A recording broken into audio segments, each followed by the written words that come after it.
pelo santuário, provando ser o verdadeiro herdeiro da armadura de Libra e digno de ser o novo mestre. Mas na próxima casa, o ar carrega tensão.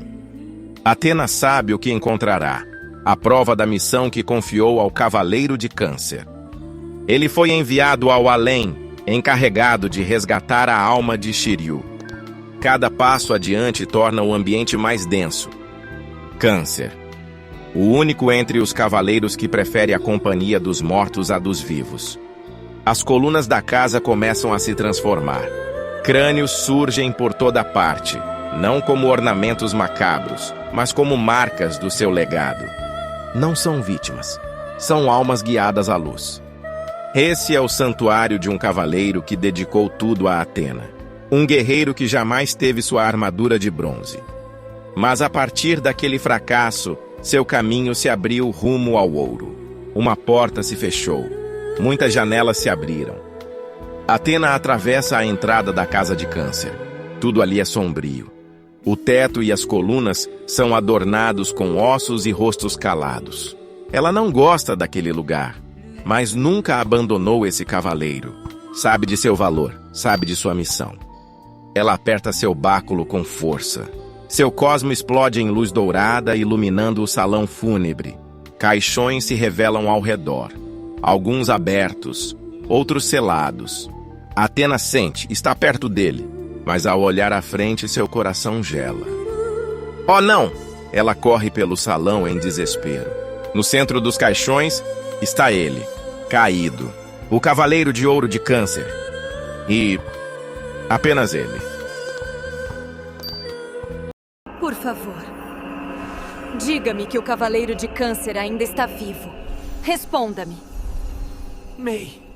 Após o choque da última batalha, Atena mantém Mei junto a si, como quem protege algo precioso. E quando seus olhos finalmente se abrem, ela o acolhe com ternura, repousando sua cabeça em seu colo sagrado, envolvendo seu corpo com o cosmo mais puro e luminoso. Ainda enfraquecido, Mei sussurra seu pedido.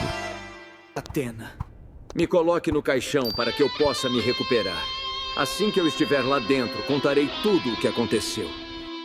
Não como uma rendição, mas como um ritual de restauração.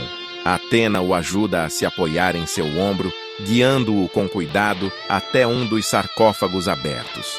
Ao deitar-se, algo impressionante acontece. Seu cosmo reage de forma intensa, e como se tivesse ativado uma conexão ancestral, começa a curar suas feridas quase instantaneamente. Ali, entre a vida e a morte, o Cavaleiro de Câncer explica sobre sua missão. Assim que recebi a missão, eu fui direto ao mundo dos mortos. Mas já tinha alguém me esperando por lá. E então?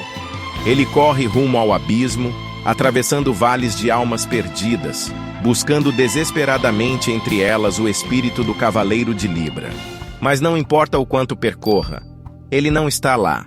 E então, algo inusitado quebra o silêncio mórbido do além. Uma risada. Uma risada verdadeira, ameaçadora, algo que não deveria existir naquele plano. Mei para. Seu coração acelera. O que está acontecendo? Quem está aí? Grita ele alerta. Uma voz responde das sombras com um tom sarcástico. Soube que estava à procura de algo, Cavaleiro de Câncer. Mas pode relaxar. Eu encontrei primeiro. Das trevas surge uma guerreira imponente. Sua armadura, vermelho sangue, ostenta detalhes negros e ossos entrelaçados como se fossem parte viva de sua essência. Sem hesitar, ela exibe seu troféu, Shiryu, desacordado, pendendo em suas mãos. Com desprezo, a guerreira o arremessa ao chão como se nada fosse. Mei mal consegue acreditar no que vê. Como alguém com tanto poder chegou até ali. Meu nome é Tisífone, a vanguarda de elite da angústia. E você, Cavaleiro de Câncer, não pode fugir da sua verdadeira natureza. O cosmo sombrio explode em fúria. Lágrimas. Tá. Aflição. Lágrimas de aflição. O golpe atinge Mei em cheio. Mesmo com a defesa ativada, Ele sente o impacto atravessar sua armadura e tocar sua alma. Seu corpo sofre, mas algo pior acontece por dentro. Uma exaustão repentina, um vazio cortante. Tisífone não ataca apenas o físico. Ela perfura o psicológico. Caído, Mei tenta recuperar o fôlego, mas é invadido por lembranças profundas, lembranças de sua origem. Entre os 100 filhos de Mitsumasa Kido, ele também buscou uma armadura de bronze, mas falhou. Enquanto outros brilharam, ele foi esquecido. Desde então, o seu mestre era ninguém menos que Máscara da Morte. Um mestre caído, conhecido por suas escolhas sombrias. E mesmo assim, após derrotas, uma armadura o escolheu. Uma que não pertencia ao bronze, nem à prata, nem ao ouro. Era a armadura da justiça direta, nascida para algo maior. Ele não lutou nas batalhas lendárias ao lado dos lendários. Chegou tarde, mas foi convocado para uma missão na Itália, onde enfrentou algo muito além de sua força. Ali caiu, ali morreu, e foi julgado com justiça por Atena. Mas a morte não foi o fim, foi o recomeço. No Vale das Almas, onde tudo termina, ele despertou. Enquanto milhares eram arrastados, ele foi o único capaz de se mover. O que está acontecendo?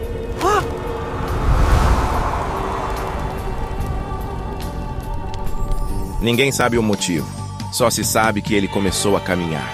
Explorou os cantos do submundo, treinou sozinho, dominou o mundo invisível. Aprendeu a comandar almas, a manipular esqueletos. Tornou-se um necromante. E quando já havia aceitado que jamais sairia dali, a armadura de câncer surgiu diante dele. Ele fora escolhido. De volta ao presente, ajoelhado e ensanguentado, Mei levanta o olhar. Mesmo tremendo, ele encara Tisífone com firmeza. Sua voz é baixa, mas carregada de convicção. Você não imagina o que eu vivi, nem o que eu suportei para estar aqui. Essa dor é leve perto do que já senti. Agora, chegou a sua vez de experimentar. Ondas! Inferno! O golpe explode com um novo formato. As ondas já não são apenas um portal. São fios vivos, como cabelos cortantes, que varrem tudo que tocam. A necromancia, enfim, desperta sua fúria. O campo de batalha inteiro estremece com o rugido brutal das ondas do inferno. O solo treme como se reagisse à fúria de Mei de Câncer. Tisífone tenta se proteger, envolta em seu manto sombrio. Mas os fios do golpe dilaceram parte da veste, revelando sua carne e fragilidade. Seu rosto permanece inabalável, uma máscara de mármore. Mas seus olhos denunciam a surpresa. Ela sorri com ironia. Então você ousou caminhar entre os mortos. Mas será que suportaria caminhar dentro de si mesmo? Tisífone ergue a mão com solenidade sombria. Chicote da condenação. Lanças mentais, invisíveis, cortam a realidade como memórias traumáticas. Elas atingem Mei por dentro, sem tocar seu corpo. A dor vem de dentro, sufocante e aguda como 1000 punhais espirituais. Em sua mente, ele vê todas as falhas, o desprezo de seu destino, a vergonha entre os irmãos, a queda solitária em solo estrangeiro. A lembrança da morte volta como um sussurro. Ele grita, mas seus olhos continuam fixos em Tisífone. Finca os dedos no chão, resistindo. Eu não fujo do que sou! Brada rouco, mais firme. Fissuras negras se abrem sob ele. Esqueletos emergem entre a poeira ancestral. Lutem por mim! Esquadrão das Almas Penitentes. Sombras ganham forma, armaduras corroídas, olhos flamejantes. Eles avançam como uma maré sombria e furiosa. Tisífone recua um passo, gira sobre os próprios pés e estala o chicote da culpa em círculo absoluto. O impacto etéreo desfaz os esqueletos em pó. Nada sobra, apenas silêncio. Mei cai de joelhos. Respira com dificuldade, mas não cede. Tisífone se aproxima a passos calmos. Acabou, cavaleiro. Você é apenas um espectro do fracasso. Ela ergue o chicote. Mas então... Não, acabou? Ainda! Sussurra Mei. Ele ergue o braço. Uma runa dourada brilha no dorso da mão. Selo de Thanatos, quebre-se! O céu se contorce. Uma fenda se abre no ar, devorando luz e som. Dela surge uma entidade ancestral. O primeiro espectro que Mei dominou. Ele está envolto em correntes negras. Uma manifestação da própria morte. Esta é minha carta final, diz Mei. Um fragmento do verdadeiro sono eterno. O chão estremece. Tisífone recua um passo, surpresa. Mei sorri, mesmo ensanguentado, e diz: porque até o inferno pode lutar ao meu lado. Tisífone está estática. Seus olhos não piscam. O que se ergue à sua frente não pertence a este mundo. Não é apenas um oponente. É um marco na história. Surge um corpo de proporções titânicas. Pele pálida, marcada por cicatrizes que contam séculos de dor. Músculos rígidos, densos como a rocha do Tártaro. Ele veste apenas farrapos, mas está envolto em correntes negras, não como um prisioneiro, mas como um arauto da punição eterna. Os olhos, cavidades escuras. De lá emana uma luz espectral, branca e fria, sem alma. Um vazio que consome, uma chama tênue bruxuleia em seu peito. Verde e azul escura, escondida num buraco no centro do corpo. Um fogo invertido, não aquece, congela. É o fogo que um dia foi roubado dos deuses, agora que apenas consome. Tisífone recua, perturbada. Prometeu? Ela sussurra com espanto. Mas não há resposta, só obediência sombria. Mei, coberto de sangue, ergue a mão com um sorriso retorcido. Sim, Tisífone, o guardião da humanidade. Agora é meu guardião da morte. E trará o fogo do submundo para te consumir. O ar treme com a presença do titã reanimado. Mei entra em transe. Seus olhos brilham em dourado. Prometeu responde. Seus olhos brilham iguais. Eles agora são um só. Invoco o poder espectral. Sumono o poder do titã, grita Mei. As correntes que envolvem. Prometeu se erguem com vontade própria. Vivem, serpenteiam, gritam. Correntes do Tártaros. Ecoam as vozes de Mei e do titã em uníssono. As correntes disparam como serpentes sombrias. Tisífone tenta reagir, mas é tarde. Elas a envolvem, prendem, drenam, machucam. O cosmo da vanguarda da angústia começa a desaparecer, consumido pela sombra daquele que um dia desafiou os deuses. E agora serve a morte. Tisífone está de joelhos. Seu corpo treme. Sua respiração falha. Ela tenta se levantar, mas não consegue. À sua frente, Mei caminha lentamente, frio, inabalável. Antes de te matar, diz ele sem olhar para trás, vou cumprir minha missão e salvar nosso mestre. Shiryu está inconsciente, envolto em sangue e poeira. Mei se aproxima e ergue a mão. Invocação do sarcófago da redenção. Um caixão espectral surge. Mei se apoia para levantar Shiryu e colocá-lo dentro. Mas antes que o carregue... O que é?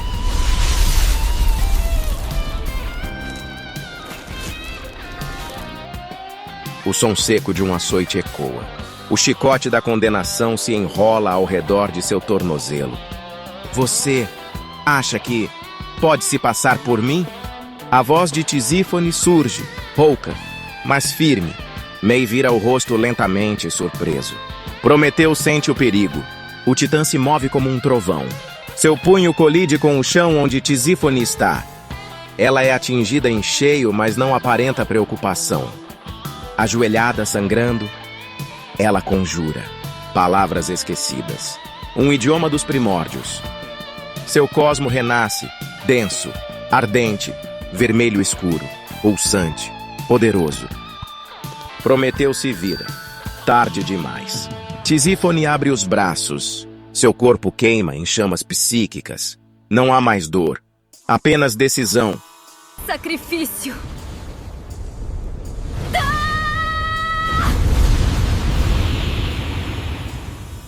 Sacrifício da angústia!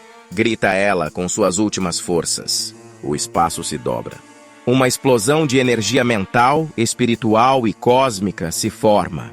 Um grito silencioso atravessa tudo. Mei sente. Prometeu sente. O mundo sente. Tisifone brilha como uma estrela morrendo. E então, um brilho mais forte que o sol surge. Iluminando o mundo escuro, a implosão psíquica consome tudo. Mei se abaixa em Shiryu e o abraça com o corpo. Prometeu pula sobre os dois, protegendo-os. Luz, sombra, silêncio. E tudo desaparece. Segundos antes da destruição total, Prometeu se lança sobre Mei sem hesitar. Seu corpo imenso envolve o jovem como um escudo. A explosão provocada por Tisífone consome tudo.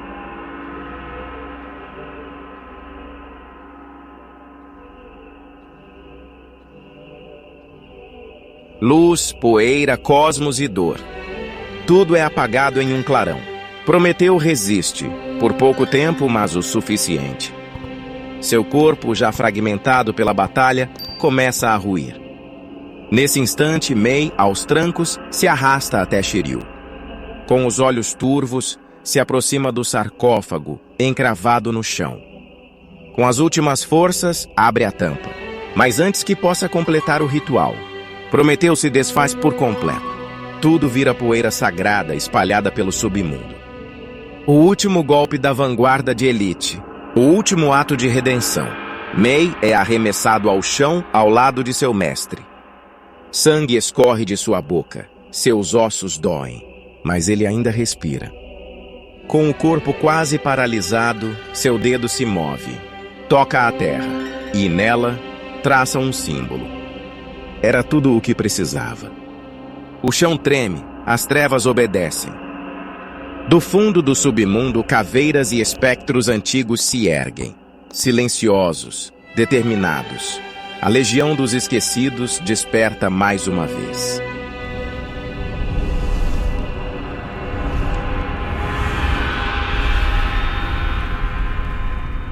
Com reverência, eles se aproximam do Cavaleiro de Libra e carregam seu corpo até o caixão. E com cuidado, o selam. Ali, protegido, Shiryu repousa. Entre os espectros, aqueles que foram esquecidos, um se destaca. Olhar profundo, passos firmes, ele se aproxima de Mei. Sem dizer uma palavra, o ergue nos braços. Caminha até o abismo, o limite entre os mundos. E sem hesitar, lança o cavaleiro para o vazio.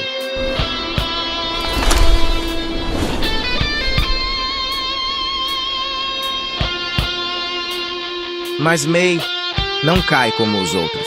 Ele atravessa. Atravessa a morte e retorna. Luz o envolve. Seus olhos se abrem devagar. E ele vê a figura de sua deusa. E assim, acordei aqui, minha deusa. Obrigado por me salvar. Atena, com a voz embargada e os olhos marejados, encara Mei. Diga-me logo, Mei, ele está vivo? Mei, se recuperando, se mantém firme diante da deusa. Sim, minha deusa. Ele está logo ali. Você está vivo! Shiryu? Sem esperar outra palavra, Atena avança com pressa, o coração disparado. Seus passos ecoam pelos corredores silenciosos da sombria casa de Câncer, até um salão oculto, úmido, frio, sagrado. Ali repousam 12 caixões de pedra, 12 túmulos selados com os símbolos sagrados dos Cavaleiros de Ouro de Atena, um para cada ouro. Ela caminha entre eles em silêncio. Seus dedos tocam suavemente os selos de cada um, até parar diante do que traz o emblema da balança. Shiryu! Sussurra a deusa. O caixão de Libra permanece selado, mas seu cosmo, ela sente. Fraco, mas presente. Ela leva a mão à tampa. Vai abrir, vai vê-lo. Mas uma voz contida e grave corta o momento. Eu não faria isso. Se fosse a senhora, minha deusa. Ela congela. May, de pé atrás dela, ainda com o corpo ferido, fala com respeito e dor. O corpo dele foi destruído. Está sendo reconstruído com cuidado. Abrir agora não seria bonito de se ver. E poderia comprometer o processo. Atena hesita. Sua mão treme. Então recua. Então, ele está bem? Pergunta, a voz embargada pela emoção. May assente com um leve sorriso. Sim, minha deusa. Minha missão foi cumprida. Ela o encara. Seu cosmo dourado se expande, sereno como a luz de um amanhecer. Atena sorri. Um sorriso que poucos no mundo foram dignos de testemunhar. Pode seguir em paz, minha deusa. Sua missão ainda não acabou. May cruza os braços, firme. Agora a próxima casa é Gêmeos. Ali tudo é duplo. Poder, vida, morte e destruição. Se precisar, estarei aqui, aguardando. Atena se vira e caminha para fora. A casa de Câncer não lhe tomou tempo, mas devolveu algo que há muito lhe faltava. Esperança. No topo da escadaria, ela respira fundo. Fecha os olhos por um instante e murmura para si mesma. Faltam apenas 3 casas.